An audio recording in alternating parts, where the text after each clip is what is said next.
नमस्कार। आज फिर बात यूक्रेन की। आज बेलारूस में जो यूक्रेन और रूस के बीच में जो बातचीत थी वो एक तरह से नाकाम हो गई। ये ज़रूर संभावना बताई जा रही है कि अब एक दूसरी मीटिंग भी इन दोनों देशों के बीच में होगी, लेकिन कुल मिलाकर के जो तस्वीर है वो बहुत आशा नहीं जगाती। अब देखिए, अगर आप अंतर्राष्ट्रीय राजनीति को समझते हैं और अंतर्राष्ट्रीय समीकरणों का थोड़ा बहुत आपको अनुमान है, तो आप ये समझिए कि जो 3 दिन पहले यूक्रेन का जो राष्ट्रपति है, जो बात ये कह रहा था कि नाटो देशों ने और अमेरिका ने उसको अकेला छोड़ दिया है और सब ऐन वक्त पे दगा दे रहे हैं, उसने इस तरह की बात कही थी। और उसने ये भी कहा था कि हमको संभवतया ये हमारा आखिरी स्पीच हो या इसके बाद मैं शायद जिंदा ना रहूं। इसका अर्थ ये था कि यूक्रेन का राष्ट्रपति उस समय इतना घबराया हुआ था कि उसको ये लग रहा था कि वो बेहद कमज़ोर स्थिति में है और कभी भी उसका खेल खत्म हो सकता है। कुल मिलाकर, लेकिन जैसे कि मैं कह चुका हूं, बार बार कहता हूं कि यह संकट यूक्रेन का एक आमंत्रित संकट है। आ बैल मुझे मार वाली स्टाइल में यूक्रेन के राष्ट्रपति ने अपने देश के हजारों लाखों निर्दोष लोगों को मौत के मुंह में धकेल दिया है। अब बात मैं ये करता हूं कि जो 3 दिन पहले अचानक क्या हुआ, नाटो ने उस फैसला किया कि चूंकि यूक्रेन मेंबर नहीं बना है, अब देखिए खेल, यूक्रेन मेंबर नहीं बना है इसलिए वो सेना नहीं भेजेंगे। अगले दिन से राष्ट्रपति के सुर बदल गए। हम सब जानते हैं कि सियासत में और आर्मी के की एक शैली होती है, उसमें जो कहा जाता है वो किया नहीं जाता और जो किया जाता है वो कहा नहीं जाता।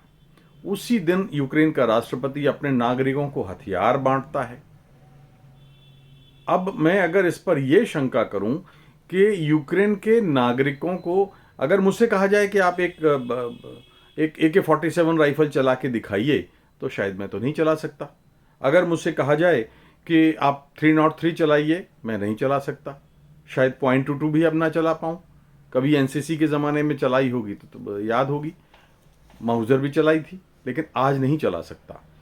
तो मुझे अब एक शंका ये है कि ये जो सिविलियन लड़ रहे हैं, जिनको यूक्रेन का राष्ट्रपति हथियार देने की बात कर रहा है, वो सिविलियन नहीं हैं, बल्कि वो अमेरिकी और यूरोप की फौजों के सिपाही हैं जो वहां भेज दिए गए हैं।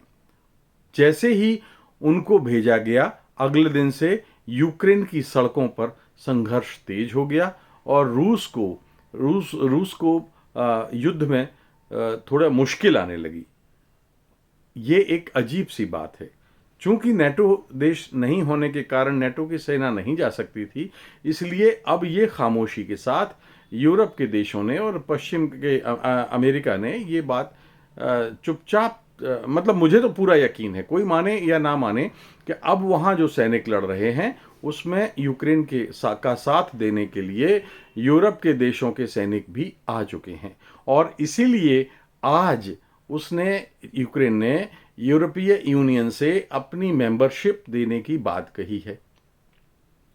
कुल मिलाकर के बात यह है कि ये जो चीज़ है ये यूक्रेन के फेवर में नहीं जा रही है कि वो कब तक उधार के सिंदूर से अपने आप को सुहागन बताता रहेगा। उसने ठीक नहीं किया और ये बात उसको समझनी चाहिए थी।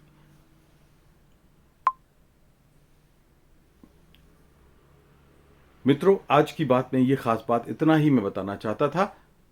थोड़ी देर में फिर आऊंगा और ये बताने के लिए कि आखिर बेलारूस में यूक्रेन और रूस के बीच में संधि वार्ता नाकाम क्यों हुई, पर्दे के पीछे की कहानी। तो आप ये देखते रहिए यूक्रेन के मसले पर मेरी बातचीत।